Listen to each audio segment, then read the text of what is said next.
4.2 सवाल नंबर 4 5 5।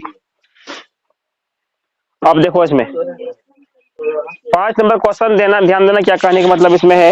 इसमें बोला गया है कि एक समकोण त्रिभुज की ऊंचाई उसकी आधार से 7 सेंटीमीटर कम है। किसके आधार से?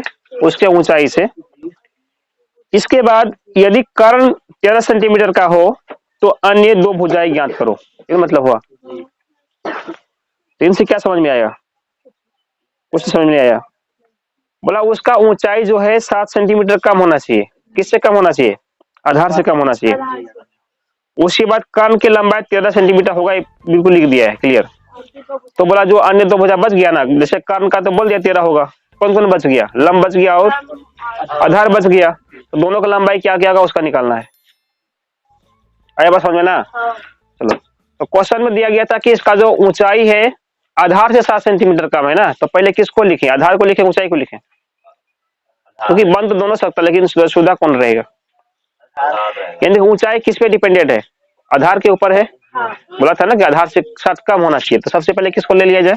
आधार को ले लिया जाए। चलो, तो माना समकोण त्रिभुज का आधार समकोण सकमोन हो गया नहीं? अच्छा, सम सम नहीं, समकोण त्रिभुज का आधार क्या मान लिया इसको? कितना ले लिया गया? मान लिया x इनका आधार है, x मीटर सेंटीमीटर जो भी हो, कोई लिखा यूनिट क्या इसमें? सेंटीमीटर। तो x सेंटीमीटर क्या हो गया? इनका आधार हो गया, आधार की लंबाई हो गया। तो इसका जो ऊंचाई है कितना होना चाहिए? तथा समकोण त्रिभुज का ऊंचाई क्या निकलना चाहिए?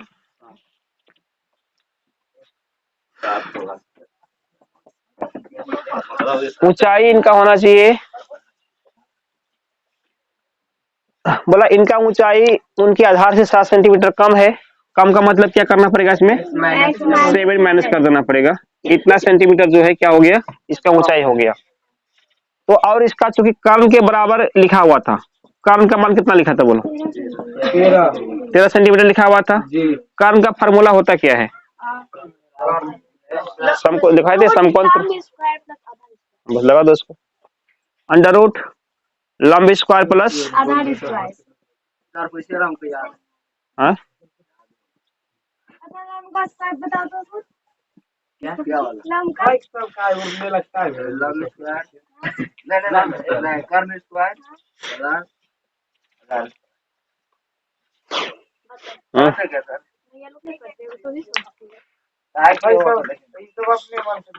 तुम क्या दिमाग तब लगा रहे? कोई कुछ प्रश्न किया तुमको, क्यों फट रहा है कुछ? अपना शांत रहो, तुम लगा पड़ रहा।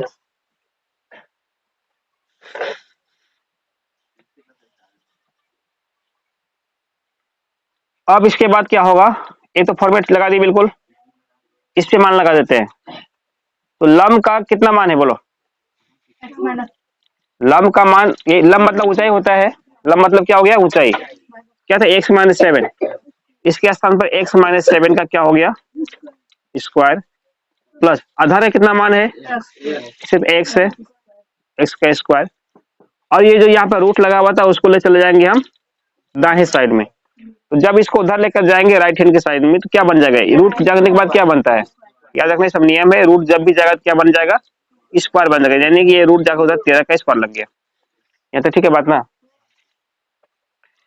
अब इसको सोल्व किया जाए तो ये हो गया a माइनस बी का होल स्क्वायर होगा। क्या होता है फॉर्मूला?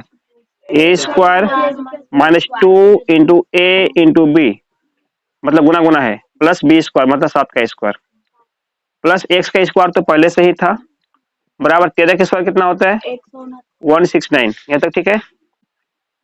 एक्स स्क्वायर 1, एक एक्स स्क्वायर और यहाँ पर भी एक एक्स स्क्वायर मिलकर कितना बन गया? 2x square. 2 into x into 7 तो माइनस का 14x, 7 इसका स्क्वायर, यहाँ से ऐड कर चुके हैं इसको उधर से इधर लेके आ जाते हैं, प्लस था ना, क्या बन गया? माइनस का 169 बराबर 0। ऐसे ठीक है। तो यही तक मैंने समझने वाली बात था। यहाँ से फिर देख रहा कैसे कैसे बनाते हैं, तो नॉर्मल सा बात है ना। इसमें फिर कोई दम नहीं रह गया, बस 2-4 लाइन जो दम का था। तो इसमें आपस में इसको प्लस माइनस करना पड़ेगा, सेम सेम मिल रहा है तो प्लस का 49 माइनस का 169 कितना बचेगा? 120 बचेगा ना, माइनस का 120 इक्वल टू क्या निकल गया? 0 निकल गया। अब वो लग रहा है कि हमें 2 कॉमन कर सकते हैं, कर लो तो आसान हो जाएगा। 2 निकाल दिए तो x square minus 7x minus का 60 इक्वल टू 0। इतना तक हो गया। तो उधर 2 जाकर 0 में क्या करेंगे? 0/2 करेंगे तो 0 ही रहेगा। इसका मतलब x square minus 7x minus 60 equal to 0। अब इनको बनाना पड़ेगा द्विघातीय सूत्र से। तो क्या नियम था? यहाँ का गुना यहाँ से करते हैं ना, तो 1 गुना 60 क्या हो गया? 60 ही रहेगा। अब 60 को तोड़ने के बाद देखो दोनों पार्ट करके कितना आना चाहिए? इधर 7 आना चाहिए। तो 60 का यहाँ पे कर देते हैं हम। 2 से कितना बार में हो गया? 30 बार में। 2 से 15 बार में। 3 से 5 बार में। तो हमको कितना निकलना चाहिए? इस 7 आना चाहिए। तो किसको किसको ले लिया जाए?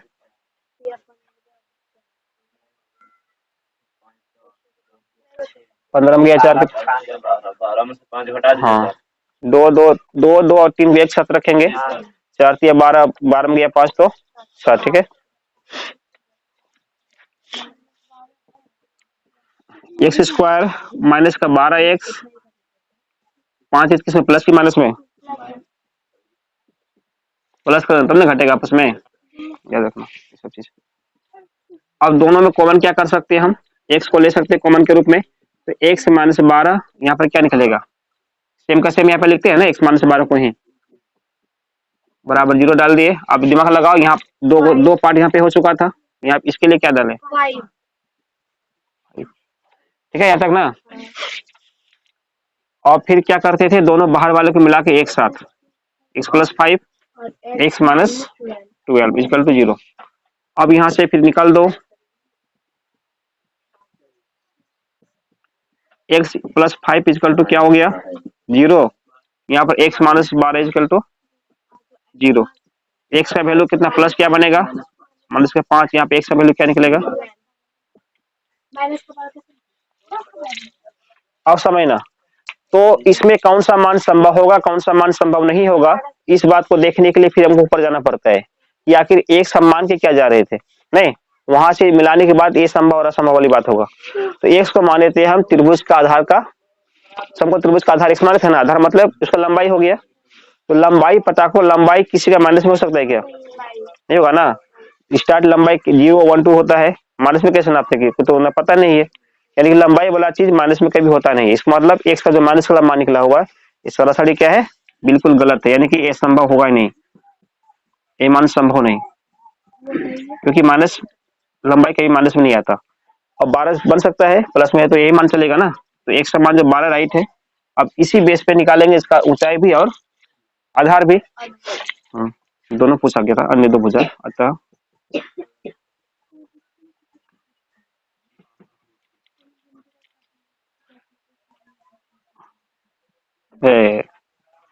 आधार नहीं, आधार क्या था? एक्स था। एक्स का मतलब क्या निकल गया? 12 सेंटीमीटर एक आंसर निकल गया। सेकंड क्या था? ऊंचाई। ऊंचाई क्या था? एक्स माइनस कुछ 7 था ना, इसका मतलब 12 में क्या माइनस होगा? 7। क्या निकलेगा? 5 सेंटीमीटर। इस प्रकार से 12 सेंटीमीटर और 5 सेंटीमीटर इनका आंसर आएगा। ज्यादा ठीक है, चलो उतारो इसको। सवाल था कि एक कुटीर उद्योग एक दिन में कुछ बर्तनों का निर्माण करता है। बर्तन वाला एक बार फिर से पहले भी बता चुके थे, उसी बेस पे ये भी क्वेश्चन है। वो खिलौना था, ये बर्तन वाली बात है ना। बोला एक विशेष दिन यह देखा गया कि प्रत्येक नग, नग मतलब कोई सामान हो गया, बर्तन वगैरह नग जो होता है, नहीं एक मिनट, प्रत्येक नग की निर्माण लागत उस दिन के निर्माण किए गए बर्तनों की संख्या के 2 गुने से 3 अधिक थी।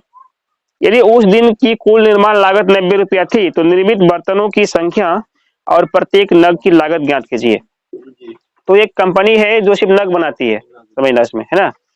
तो उससे पूछा गया कि प्रत्येक नग का कितना कीमत रखा है। उसने क्या बोला? वो सर नग मतलब कोई बर्तन हो गया, लोटा गिलास कैसे होता है, वैसे कोई बर्तन है, ठीक है। तो पूछा गया कि प्रत्येक नग का कितना कीमत लेगा। तो बोलता है कि एक काम हम जो बताएंगे ना थोड़ा अलग टाइप से बताएंगे। उन्होंने क्या बोला कि हम एक दिन में जितना बनाते हैं ना, पूरा पूरा कंपनी एक दिन में जितना नग निर्माण करती है उसके संख्या से कितना बोला गया, उसके 2 गुने से 3 अधिक रुपया एक एक का दाम है ना। मान लो कि अगर एक दिन में कोई 5 नग बना दिया तो हम तुमसे कितना रुपया लेंगे, 2 गुने से 3 बेसी ना, 2 5 10 3 13, तो 13 रुपया करके समझो उसका पड़ेगा। उसी प्रकार से एक दिन में कितना बनता है वो तो पता ही नहीं है उसको, पता है मेन उसका जो है जड़ है, मतलब सवाल का जो बेस है वही नहीं पता, उसको क्या मानना पड़ेगा, उसी को एक मान के चलते हैं। हाँ तो मान लेते हैं, तो किसको मानना पड़ेगा कि प्रत्येक दिन निर्माण किए गए नगों की संख्या बराबर क्या हो गया, एक्स।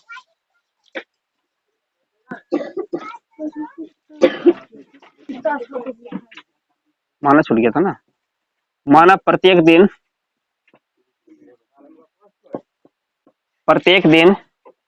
निर्मित नगों की संख्या, नगों की संख्या समझना। निर्मित मतलब पूरा, निर्मित मतलब क्या हुआ, पूरा जब बन के कंप्लीट होता है ना उसको बोलते हैं निर्मित हो गया, मतलब पूरी तरह से बन के जो कंप्लीट होता है उसको बोलते हैं निर्मित वस्तु, मतलब बनाए इसका मतलब होता है बना हुआ वस्तु, बना हुआ नग, ठीक है। अब जो है इनका संख्या निकल गया, मान लो कि एक दिन में एक नग का निर्माण करता है तो प्रत्येक नग का लागत कितना होना चाहिए, है ना। तो प्रत्येक नग का जो है लागत कितना होगा, इसीलिए प्रत्येक नग का लागत, तो लागत के बारे में उन्होंने बोला था कि इनका 2 गुना से 3 अधिक है ना।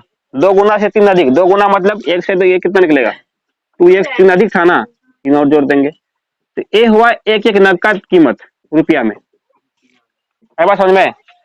तो फिर इसमें बोला गया था एक दिन जो इसका निर्माण लागत कितना था, जब किसी एक दिन चेक किया ना जैसे कितना खर्चा बैठ रहा है तो कितना पता चला, तो उनको लगा कि 90 रुपया खर्चा आ जाता है एक दिन के अंदर में।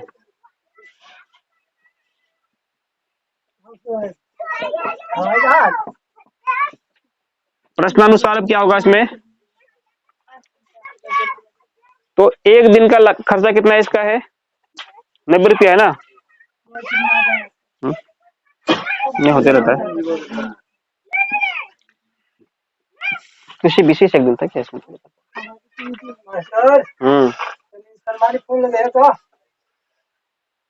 10 मिनट में गजब हाल है।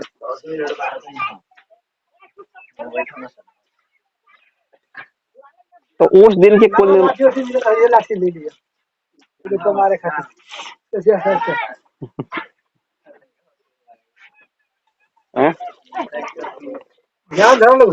हाँ, ठीक है।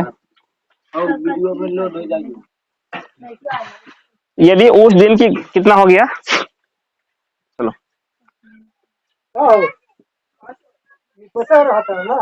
किसी दिन निर्माण लागत कितना हो गया,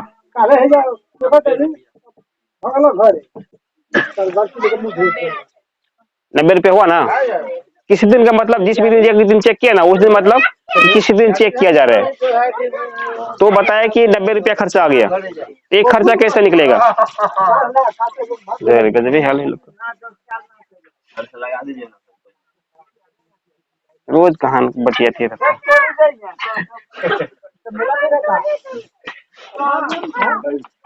किसी दिन निर्माण कितना हो गया, ध्यान देना इधर है, नगों, हाँ नगों, नग का बहुत सारा नगों होता है।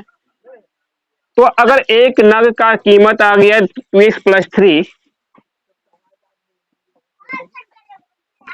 इसी प्रकार से कितना नग बनाया, x नग ने बनाया है, तो गुना करेंगे उससे ना कुल खर्चा निकालने के लिए, तो कितना खर्चा निकलेगा, क्या था, अरे बात समझ में। अब यहां से बनाना चालू कर देंगे, इसको गुना करेंगे 2x इंटू एक्स क्या बनेगा +3x प्लस 90 इधर के क्या बन गया, वह समीकरण, बस यही सोल्व करना है।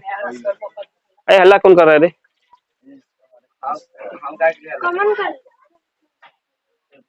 है ना, तुम तो बोले ही भी मत बीच में। तुमसे अच्छे ज्यादा पढ़ता है वो लड़का। आज समझ में बात, अपना तुम देखो दूसरे के बारे में। अगर एक दिन में ये जो निर्माण का लागत खर्चा कितना रुपया हुआ था, 2x + 3 है, तो एक एक नग का खर्चा हुआ ना, ऐसा ऐसा उसने कितना नग बनाया था, x नग बनाया था। एक से गुना कर दें कुल नगों की संख्या से। अपना ध्यान दो, तुम इधर उधर क्यों कर रहे हैं, बात को समझ लो। जब इसको गुना करना पड़ेगा तो ऐसा ही होगा ना, ये तो ठीक है। 90 को इधर लेकर आए, माइनस बन गया, इक्वल टू 0, यहाँ से फिर बनेगा, समझना नहीं। कॉमन होने के लिए तीनों में कॉमन होना चाहिए लगातार। तीन तो फिर 3 2 छोड़ देगा ना, 3 में 2 कैसे कॉमन होगा, हाँ एक ही कॉमन नहीं कर सकते। देखो अब इसमें फिर तोड़ना पड़ेगा, 2 × 90 कितना हो गया, 180। 180 को तोड़ते हैं,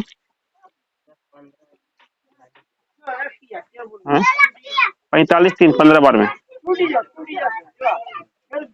यहाँ तो ठीक है। हाँ 3 × 5 = 15, 4 × 3 = 12, कितना हो गया, 3 बचेगा ना, ठीक है। तो 2x² प्लस का 15x माइनस का 12x माइनस 90 = 0।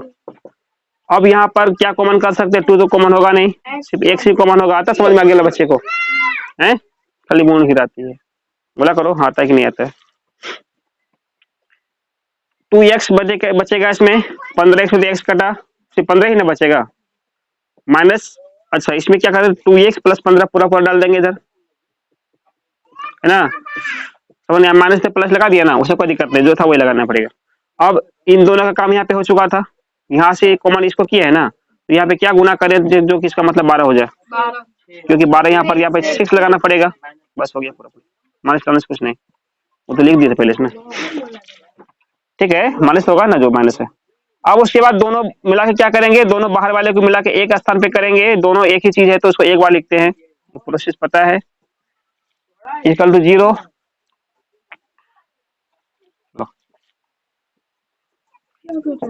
यहाँ इनका वैल्यू कितना होगा, x - 6 इक्वल टू 0 और 2x + 15 बराबर भी 0। x - 6 इक्वल टू 0 और 2x + 15 इनका बराबर भी 0 मान निकला। अब ध्यान देना, x का मान क्या निकलेगा, -6 जाने के बाद क्या बनता है, प्लस का 6, और यहाँ पर x -15 था ना, एक ही बार कर देते, उधर जाने के बाद क्या निकलेगा, माइनस का 15, 2 गुना में था ना, नीचे लगा देंगे इसको, -15/2। अब समझो एक क्या चीज माने थे, संभव यहाँ माइनस देके मत बोल देना सीधे, पर देखो प्रश्न माना क्या गया है, उस अनुसार से संभव असंभव होता है, डायरेक्ट नहीं होता है, कभी कभी दोनों आंसर हो सकता है, माइनस वाला भी, है ना। तो पता करना पड़ेगा हम क्या चीज मान के चल रहे थे, नगों की संख्या ना, किसी भी नग की संख्या माइनस हो सकता है क्या, किसी भी नग की संख्या भिन्न में बटे में हो सकता है क्या, तो बटा रहता फिर भी नहीं, संभव नहीं होता, क्योंकि उसको आधा कैसे बनाएंगे, 1 2 3 पीस ही निकलेगा ना। तो इसका नहीं मतलब हुआ नग की संख्या जो है माइनस वाला कभी हो ही नहीं सकता, किसी भी काउंटिंग नंबर में तो प्लस होता है, इसका कहने का मतलब हुआ एक जो संभव नहीं हो सकता, संभव नहीं। अब तो इसका मतलब x का मान 6 सही है, इसी आधार पर निकालो नगों की संख्या और उनका लागत, क्या निकालना दिया लास्ट में, तो नगों बर्तनों की संख्या है ना, और प्रत्येक नग की लागत। चलो अतः निर्मित बर्तनों की संख्या, बर्तनों मतलब नग हो गया, ठीक है, की संख्या क्या माने थे, x माने थे, x का वैल्यू क्या निकाला गया 6, यानी एक दिन में 6 नग या 6 बर्तन बनाता है, ठीक है, कुटीर उद्योग। अब फिर बोला गया था प्रत्येक नग का लागत था, प्रत्येक नग का लागत, प्रत्येक नग का लागत क्या निकलेगा, प्रत्येक नग का लागत जो था 2x माइनस प्लस का 3 था, इसमें फिट करना पड़ेगा 2x का मतलब 6 प्लस का 3 कितना हो गया, 12 3 15 हुआ, तो 15 नग जो है, सॉरी 15 रुपया का एक नग का दाम है, ठीक है यहाँ तक। और ऐसा 15 करके कितना बना दिया, 6 को बनाया था, 15 से कितना बने हो गया उस दिन का खर्चा, तब इस तरह से निकलेगा। आए समझ में बात, करो हम्म। समझ में नहीं आता है।